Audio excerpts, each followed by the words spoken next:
Hello, everyone. Welcome back to the show. And today we are going to get into brand message, your personal brand, and maybe why your personal brand is getting ignored. So without further ado, welcome to the show, Parker. Thanks. Good to be here. I'm glad you're here because we actually got connected on Podmatch, and I was able to check out your profile, and I was immediately intrigued to find out that you are a 11-year veteran of Nike, and you've helped Nike build $500 million in annual revenue, which is so impressive. So coming from that experience of Nike, and now you're helping other business owners and entrepreneurs, take us back. I want you to introduce yourself to the audience and take us back to that life of Nike, and then what made you pivot out of that? Yeah, sure. Yeah. So today I help mission-driven businesses, entrepreneurs, and startups attract more customers with clear messaging and marketing. But like you said, I spent a little over 11 years working at Nike, and through that process got really a kind of front row seat to see how one of the greatest companies, brands in the world goes about creating product, creating marketing, branding, the process to which they go and build their business and really not just acquire customers, but turn customers into crazy diehard fans of their business. I mean, they actually have a term in the Nike world and in that world for them. They call them sneakerheads because they're just so obsessed with the footwear companies like Nike puts out, right? They're kind of zealots in that world in the best way possible.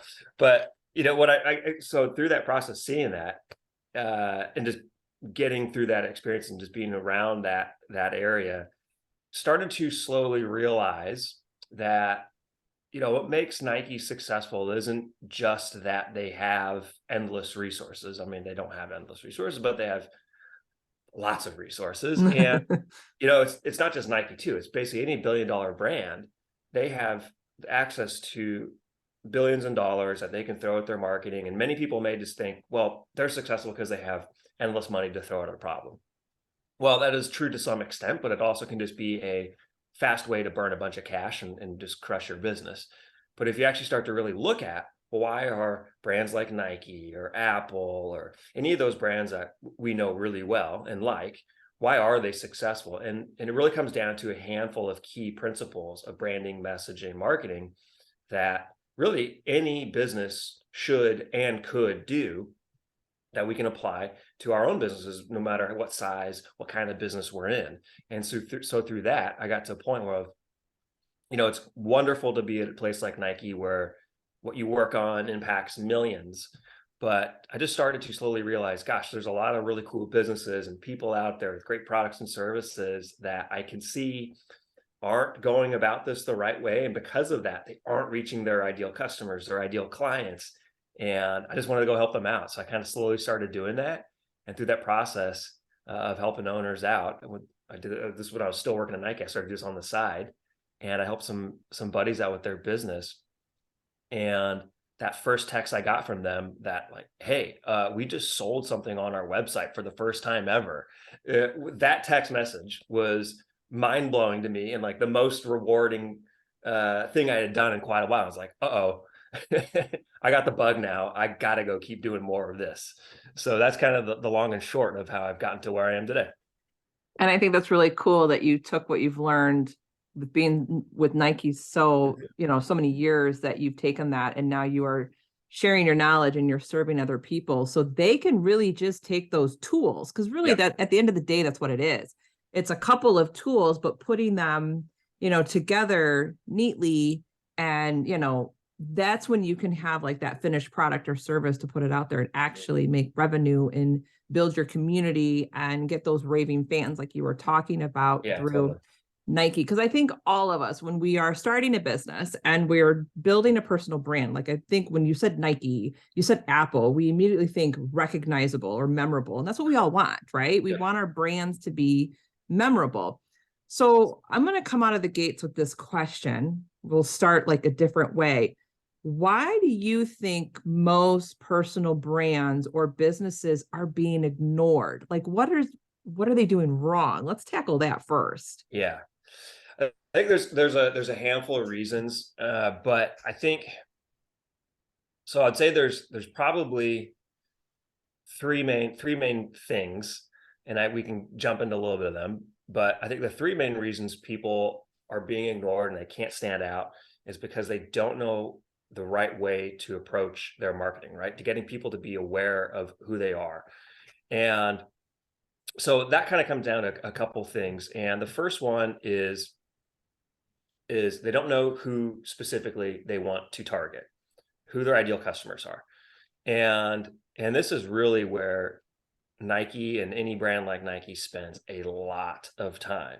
I mean, every quarter before we'd kick off our seasonal campaigns or product creation or anything we did at Nike, it would start with a refresh and a revisit of who are we making this product for, who are we making this campaign for, who are we trying to attract, all these kinds of things, right? Because we want to be so specific and clear about who we're trying to bring into our brand. So for your audience, you're listening to this, I mean, many of us, I think we either get into business, be like, hey, I can do this for anybody, right? And if it can apply to anybody, it's really for no one, because no one can see themselves engaging, buying, working with your brand. So, let's say you have a bit of a business already going. I think there's a couple questions I always like to start with to think about, hey, how can I refine in on who is my ideal customer? And a couple different ways we can ask that are simple questions. And just thinking back around this is, who are your highest profit, lowest maintenance customers or clients? That's kind of like the sweet spot of do great business and they're easy to work with, or they're easy to serve, right? So that's a good tip off.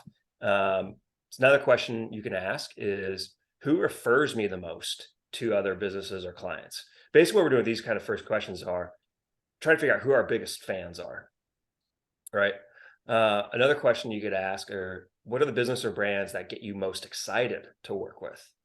I mean, and conversely, what are the businesses or clients or people that when they come to you and they're asking, hey, can you help me with this or that, or I want to buy something from you, you're like, you're kind of dragging your feet a little bit. I mean, I know everybody has that experience, and that should be a tip off of maybe they aren't the best fit for you, or they're not the types of businesses or people that really get you excited, right? Like, this should be good business, get you excited. And last is, who's got a problem that you can solve that they can get great results with.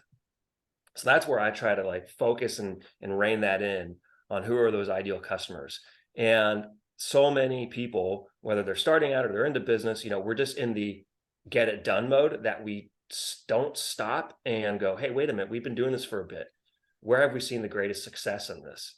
Right. And I took a client through this process not too long ago. And it was funny. They were going through this and they started to realize, oh man, wow, we do a lot of business with government agencies. I was like, oh, interesting. Do you guys like that? They're like, yeah, the contracts are great. They're super profitable and they really enjoy what we do. I was like, awesome. Do you guys want to do more of that? And they're like, yes. so it's like that immediate clarity of, okay, now that you know that, well, let's put some more efforts into creating marketing that targets them specifically, right? You actually have a clear path forward. And I think that's one of the biggest things of why we want to do this is, if what you do can appeal to everyone, again, that really then appeals to no one, but worse, it leads to paralysis for you in your business, because you don't have a cleared path forward of, well, where should I go? Where should I spend my time? Where should I spend my resources? You have to at least pick some lanes so that you can make some concerted efforts in progress going forward.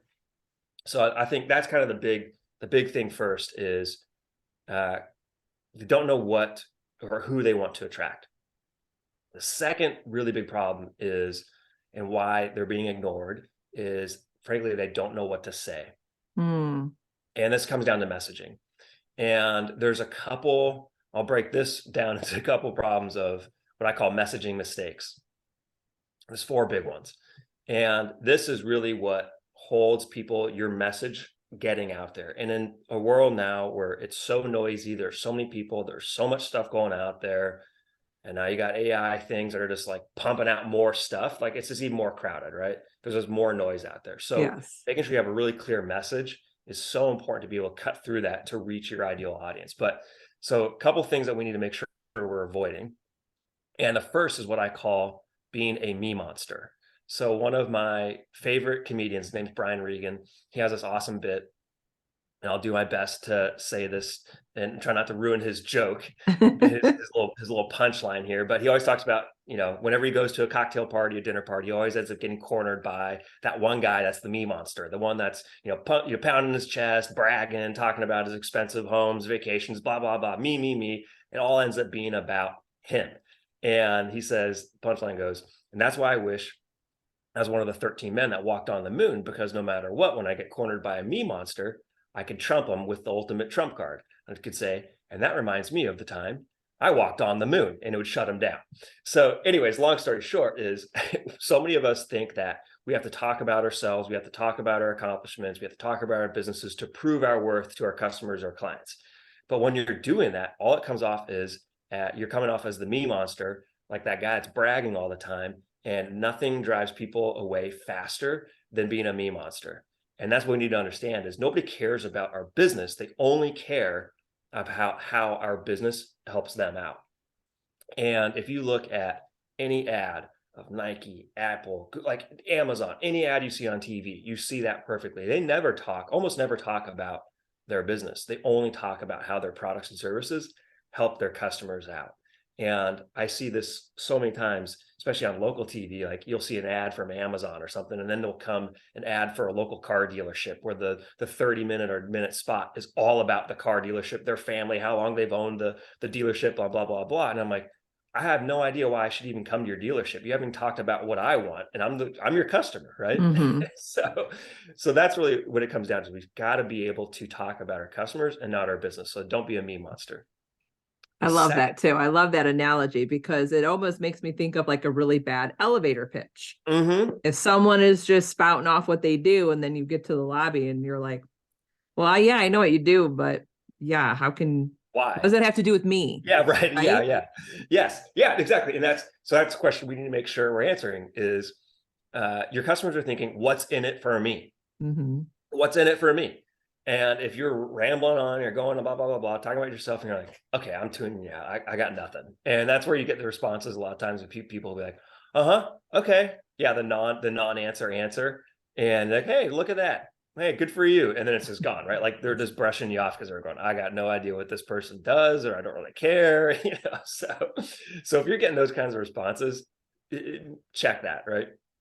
So the second messaging mistake a lot of people make then is jargon or confusing language.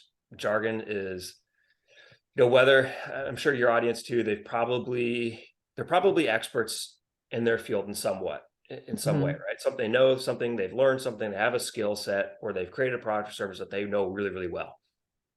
So therefore, you probably know more than 99% of people out there.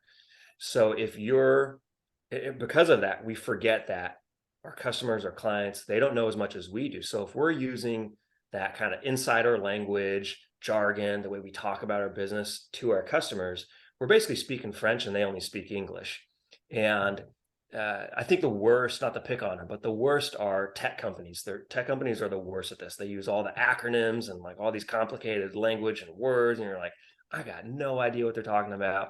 And really it comes down to, they talk about features and functions all the time, F words. But no one cares. No one cares about your feature. They only care about what benefit, what outcome does that feature produce, right? That's what we actually care about. We don't even, one, we don't know what the feature does. Two, we don't really care what the feature. We just want to know what does the feature actually produce for us. So make sure you're being really clear. You're using simple, obvious language, and best of all, use the words, use the language your customers use when talking to you. How would they describe it? How would they talk about it, right? That's ideally what you want to be talking about and how you want to be talking. The next problem is kind of what we went back to at the beginning, was trying to be everything to everyone. Mm-hmm. That's the old saying, the friend to everyone is a friend to no one. And brands like Nike are really specific about who they want to attract, and then communicating that too. I mean, a really good example of this was from a handful of years ago. I mean, Nike's done this all the time. They make sure they do this really when they're putting any of their brand campaigns out. They want to be really clear on who specifically they want to bring in to Nike. But a handful of years ago, they came up with a campaign starring Colin Kaepernick, former NFL quarterback, got in some controversy with the national anthem, taking a knee. People went kind of berserk for him, supporting him or against him. Doesn't matter your views or anybody's views. But so Nike came out with a campaign, and it said something to the effect of, be willing to stand for something, even if it means sacrificing everything. And it was a picture of Colin Kaepernick, and people went, oh my gosh, how could you be supporting him? Blah, blah, blah. He's anti-American, blah, all that kind of stuff. Wall Street analysts, finance guys were all going, this is going to kill Nike's business and blah, blah, blah. Fast forward a couple of years, and Nike's only added several more $1 billion in market cap. Long story short, they're doing really well still. And that's because the people that were the pundits, the critics of that campaign, didn't realize that Nike knows their consumers and customers so well that by communicating what they stand for, they're really sharing the same values that their customers did too. And by doing that, they created a stronger bond with them. And the flip side of that too is by creating that stronger bond, communicating what they believed in, which they knew their consumers and customers believed in, they also helped to push away the people that really aren't good fits for Nike's brand, which meant they don't need to spend as much time, resources, and heartache trying to attract people that may never really appreciate what they do. So it's that attract repel. I mean, if you're attracting, you're going to be repelling, and that's actually a good sign. It's a great thing. And you don't want to be caught in the middle, because the middle is where you get crushed. I mean, I've heard this analogy before. There's a metaphor. If you're swimming in the ocean, you either want to be on the beach or you want to be past the breakers, but you get caught in the middle in the breakers, you're going to get caught in the waves. You're just going to get smashed, right? Right. We can't be one way or the other. But I want to make sure this is clear with your audience too, this doesn't mean you have to take a political stance on things. It just means you need to clearly communicate who you want to attract, who you can help, how you communicating that you understand them, right? So there's no confusion around that, because if people can't come to you, whether it's physically or your website or digitally, where they see you, and they can't understand, wait, who's this for? Is this for me? I'm not sure who this is actually meant for. If they're asking those kinds of questions, they're not going to spend 30 minutes trying to figure that out. No, they're just going to go, they have a problem, they're looking for a solution. They will go find the other brand that can answer that quickly, that goes, oh, that's me. Yeah, okay, let me talk to these guys about this. So that's another thing we got to make sure in terms of our messaging is being really clear on who we want to attract. And then the last thing is just, this is where so many people, and this is where, you just brought the example of the elevator pitch. One, a lot of elevator pitches all about them. Two, they're long-winded. So so many brands just try to say too much. They feel like I have to tell everybody everything all at once. This is everything that I do. And the best brands distill what they do down into a few words. I mean, that get stuck or memorable, and that we can just repeat over and over. I mean, this is why, big brands really focus on taglines and stuff, slogans so much like that. And I mean, Nike, they've done two things that we remember really well. One, they have an awesome logo, the swoosh that everybody remembers, visual cue. But the other thing is they have three words that people have known for 30, 40 years, and it's just do it. Just do it, yeah. They didn't come up with just do it once and all right, next year we're going to do another one. Next year we're going to do another one. Next year, no, they were like, this is great. We're going to stick with this, and we're going to run it over and over and over and over again. And I mean, Apple did this too back in the day, and this was a big shift in their marketing. Was they went from selling features and functions. They had big spreads about hey, there's all the technology and the hardware and software of our computers. Guess what? It was overwhelming. They said too much. No one bought it. But then they came up with a new campaign, because they knew their customers really well. They knew their customers wanted to be known as creative types. So the campaign, they distilled it down to two words, which was think different. And when they came up with think different, people realized, yeah, I am a different thinker. I am a creative, and I want products that help me think different, right? It was such a brilliant thing. And it was only two words they came up with that really distilled that down. So do we need to get what we do into 2 or 3 words? No, we don't need to get it down to that much, but we need to get it down simply. We need to be able to communicate the right information at the right time, so people understand what do we do? Who do we help? What am I going to get by buying and working with us? So I want to recap. So the first biggest reason that we're getting ignored is the way that we approach our Yep. marketing and our target audience. And the second one is like what to say, our messaging. We want to avoid the me monster, Yep. clear our jargon and the confusing language. Don't be everything to everyone, and sometimes just saying too much. So those are the two reasons. And you have two more of why we're being ignored. Yep. So other ones are, so once we have that, so that is kind of the foundation to great marketing, is customer and message clarity. So those are those two pieces that we need to make sure we're avoiding those problems, or we're getting clear on those things. The next thing we need to do is make sure then we have the right marketing assets, the attraction assets. And this is where, gosh, I mean, marketing can be overwhelming for some people because there's so many things you can do. Oh, you got to have a website. You got to have the coolest logo. Oh, you got to have Facebook ads. You got to be on YouTube. You got to be on every single platform, blah, blah, blah, blah, blah. And it's like, oh my gosh, this is so overwhelming. And I'll just say this, be wary of any person or marketer or, branding expert that is only espousing the one thing that works for everybody. No, it's not one platform works for or one hack or trick works for everybody. It's what works for you, what works for your customers, what works for your clients. And the answer should be, well, it depends. Some platforms are best for others. Some platforms aren't best for others, right? It's that sweet spot. But when it comes down to, all right, hey, if I'm either starting my business or I have a business going, I think there are three things that we want to make sure that we just have in a solid foundation as part of like our sales funnel. And that is, one, an effective website. And it doesn't have to be super elaborate. Just a really good one-page website can really do wonders for your business. You want to have a lead magnet, which is, depending on your business, most customers are not going to buy from us the first time. And the higher price item, your product or service is, for sure, they're not going to just come to your website or meet you for the first time and be like, yeah, cool, I'm down to just drop $5,000 right now. No. So if you don't have a lead magnet, which is a free resource you can exchange for their information, they will leave your website, forget about you. So that's why a lead magnet is so important. It helps capture their information so that you can build a relationship, nurture them, stay top of mind with them, which is the third piece of marketing collateral we want to have, is an effective email nurture and sales campaign. So once you get them into your funnel, which is come to your website, they download or sign up or access this lead magnet resource you've created. Now you can continue to stay in touch with them and build trust with them, nurture them with an effective email nurture campaign, so that when they eventually are ready to solve the problem that they have as it relates to your business, they remember you as that brand, that person, that business that can help them because you've stayed in touch with them over a period of time. And I love that you never mentioned social media.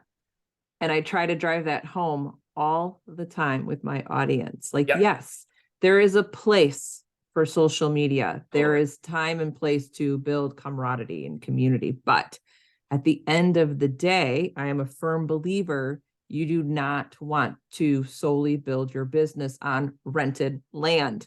For sure. It is not yours. It can disappear tomorrow. But those assets that you were talking about, your website, the lead magnet, the email, you own it.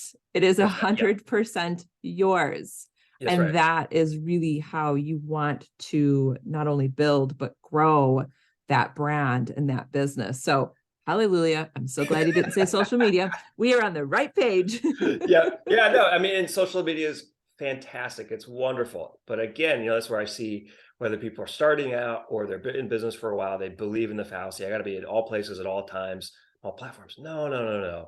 Like, especially if you're a solopreneur, there's only so much you can do, and so many places, so much time and resources you have. So figure out, where's my customer, my clients, my people most likely to be. So figure that out. And then also, does this also align with what do I like to do?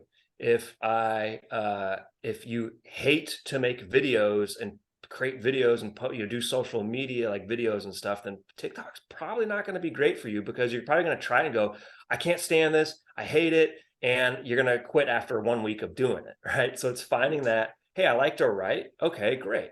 My customers also like to hang out in these places where it's a lot of written word, but wonderful. So then find those areas where you can kind of bring your align what you're good at, what your customers like together. And would you agree too, when we're going through like the right marketing assets and trying to incorporate social media into that, we also have to think long term. Yeah, Because if you are spending way too much time on your social media, like um, part of the wheel there, you're taking less time away from the other marketing assets. And is that social media effort going to work for you in the long run? Like, think about if you do a post on LinkedIn or Facebook or Instagram, like it's going to last a day or two and it's gone, it's forgotten about. totally. And it's the only way social media can or does work is when you're doing these things, which is you have a clear, specific audience that you're speaking to on the social media platform you're on, right? You have a clear message about their problems, what their challenges are. You're giving them advice and tips and tricks on how to do that, right? Um, but yeah, it's also too, this is what I've seen, this is like the expectation of one email or one post or Mhm. one thing is like, no, that's not going to lead to business. It's consistency is really the key here. Is it takes a long time. So yeah, like social media is not a quick fix thing.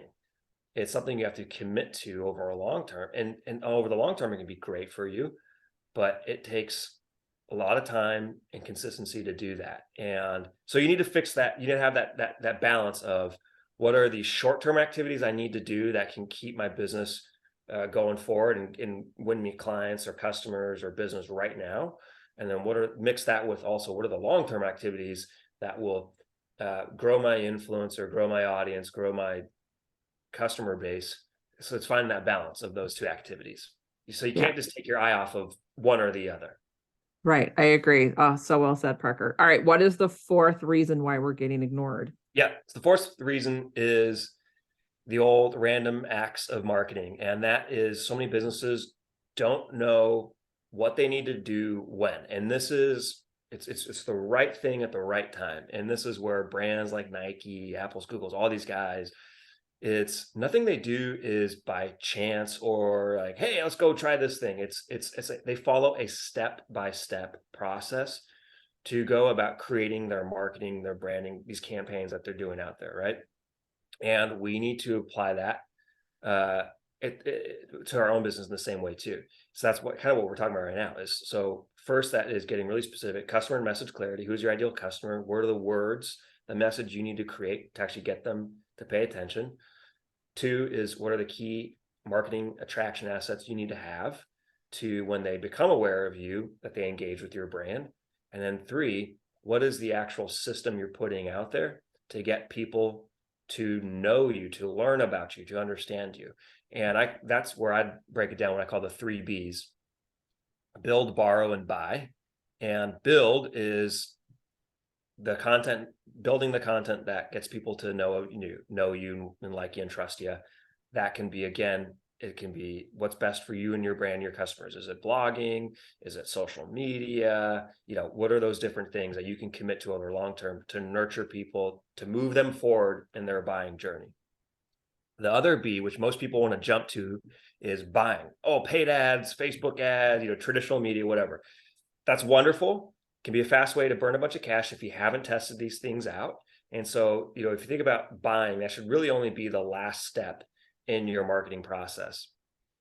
We know this is working. We know who our customers are. We know the messaging is resonating with them. We know we have the right assets. So now we're adding fuel to the fire by going to paid ads and buying for traffic for us. But what so many people overlook is the borrow. And what I mean by that is borrowing other people's audiences. That is partnerships and collaborations. And there are other people out there that are working with and serving your ideal customers, but with a non-competitive product or service. So how can you partner and collaborate with them to provide greater levels of service and value to your guys' shared ideal customer together? And that's really what Nike does so well. I mean, Nike gets all the attention for, oh, they just spent millions of dollars on this brand campaign, but they do partnerships and collaborations all the time, and it works so well because when another brand or person has already done the hard work of building trust with a following, and they go, hey, you should check this brand or these people out, they're extending all that trust over to you. And so, for example, Nike over the last decade or so has really tried and made a concerted effort to get into the high-end fashion world, which is, maybe a little bit like, wow, that's kind of strange. Sports footwear apparel companies trying to show up on Paris and Milan and, all these like New York high-end zones. But that's really what they wanted to get into. And so by doing that, they didn't just, hey, we're just going to muscle our way in here. What they did was they collaborated with key designers or brands that already had a foot in the door of that area. And by coming together, then they get that instant credibility, that instant trust, and it's a win-win for everybody. So you get access to this loyal following and introduced to them to build a relationship with them. And because you have some customers, some people that like you're introducing them, your partner, to the people that you work with. But ultimately, it's a win for your customer because they get access to greater products and services they didn't have before. So partnerships and collaborations, if you're not using that in your business, is a major miss, and it can be one of actually the fastest ways to grow your business is with key partnerships and collaborators. And I just want our audience to understand that, like, this is exactly what we're doing right now.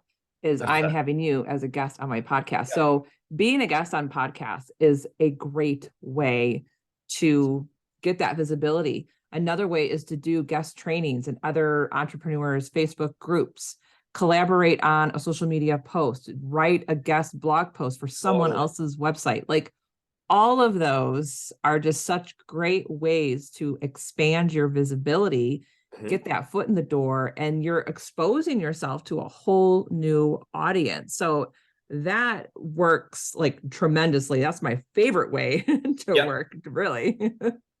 And it's also just really fun to be able to work with people you enjoy and can partner with and collaborate. It's fun, right? Like, you get new ideas, you're able to bounce ideas off them. It's just rewarding and enjoyable. Yeah. And I think we have to remember too, that there is space for everyone. Don't think of it as like a competition or, oh my gosh, I can't talk or collaborate with anyone else in the same niche. Like, yes, you can. Like, there's so much room out there, and you're going to learn so much more. And by collaborating, you're also expanding your own visibility, because most likely the person you collaborated with is going to share what you did. Totally. Yeah. No, you're exactly right. You're exactly right. So, but yeah, I mean, so 100% partnerships, collaborations are amazing. And this isn't something that just the Nikes, those big brands can do. These are things any size business and brand can and should do. And especially if you're starting out, definitely have some great partners and collaborators. They can help you fast track your path to success with that too. Of, hey, let me introduce you to some folks, right? Like, what a great way and easier entree to get in front of some people that you can help. Yeah, absolutely. Now I want to circle back to the third part with the right marketing assets. And number one was the website. Yeah. So what do you think every website needs to attract more customers? Yeah. So a couple things we should definitely have. Again, every business is a little bit different. Whether you're e-commerce or you're selling a service or whatever. So take this as kind of a general rule, not a has to be done this way, but these are some pretty good elements that we want to have for our website. The first thing we must have, and this is really critical, is a clear above the fold section. Above the fold section is that marketing website and lingo from back in the day, newspapers, you get the paper folded, and it's that main headline. So basically, what is the first thing that you see when you come onto someone's website? So that first major landing section. And we want to make sure we're answering 3 questions, or your visitors can answer 3 questions really clearly in about 5 seconds or less, because generally research shows that we have somewhere between 5-8 seconds to capture someone's attention. If you don't answer these quickly, they're gonna be gone. So the first question is, what do you do? The second question is, who is it for? And then the third question is, what do they get? If you can answer those 3 questions really quickly, then people will understand clearly. They're going to be, if they're your ideal customers, they're going to go, yep, know exactly what they do. I'm their customer and I have that problem and I want that product or service. Yeah, cool. I'm interested. Tell me more. And that's when they'll, start scrolling down your website to engage more. So make sure you have a really clear above the fold section. And when writing that, answering those questions, this goes back to the messaging mistakes. Use your customer's language. Yes. Talk like they talk, right? Skip the jargon, skip the acronyms, skip that vague language, be really specific and talk like your customers would talk. So that will help you land a really nice above the fold section there. Yeah. And I just want to reiterate for the audience, when we say above the fold, that is before there is any scrolling. So when they land on that homepage, they do not have to scroll to read or find any information. It is right there for them. I love that. So it's what I do, who is it for, and what do they get? Yep, Yeah, exactly. that's and awesome. Here's just I'll try to explain this, but you can check this out. There's a great brand. It's called Dr. Squatch, and the commercials have been out there quite a bit. So if you went to their website, I'm not sure if you'd see like this is what it was or if it is right now, but generally this is kind of what it's been.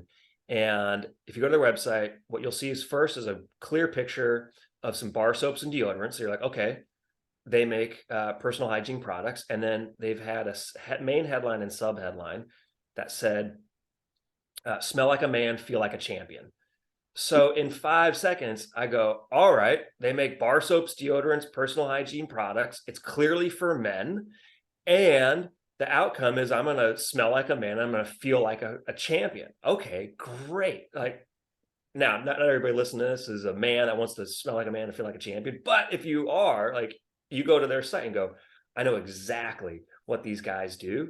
And if it's for you, great, you're in. And if it's not for you, great, you're not going to waste their time or your time trying to see, hey, is this for me? Is this the right, place? No, you're going to go somewhere else, right?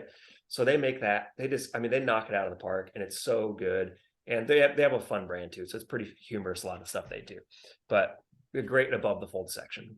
Yeah, that's really cool. So maybe everyone go check that out just to get an idea of like what it looks like and the impact they have with the language. So here's the ultimate question. How can smaller businesses, solopreneurs, market like a billion-dollar brand without spending billions? Because I know we were referring to Nike a lot, and I know that might sound very intimidating. Yeah. But if we bring it down to a small business or a solopreneur, how can they start marketing like Nike?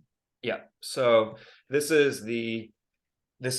we've been talking about these things pretty much the whole time today, but let's make it really clear. There are kind of 3 major stages to great marketing. And this is based on the experience of working at Nike. Sam, they go about this process. And then once you just realize, oh, this is the way all great brands do this. These are the 3 stages that lead to effective marketing. So the first is customer and message clarity.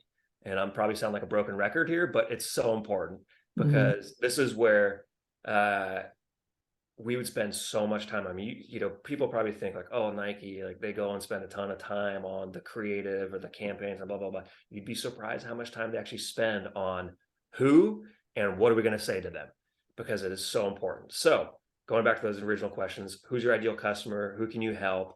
And really, what are the words, that message? You should have a messaging framework of how do I talk about my business to get people to pay attention. So that is stage 1, is customer message clarity. That is the foundation for all of your marketing, because it's going to be about what you say, how you say it, and who you're saying it to. And that's what great marketing is across all those different pieces and touch points they have with you. You need to make sure you're explaining that, communicating it clearly. So customer message clarity, stage 1. Developing your key attraction assets is stage 2, which are that website, lead magnet, email, nurture, sales sequence. And then stage 3 then is none of that stuff matters unless you get it out there. And this is one of the biggest, fallacies or mistakes people have, is the belief that if I build it, if I build the coolest logo, website, the best product in the world, whatever, if I build it, they will come.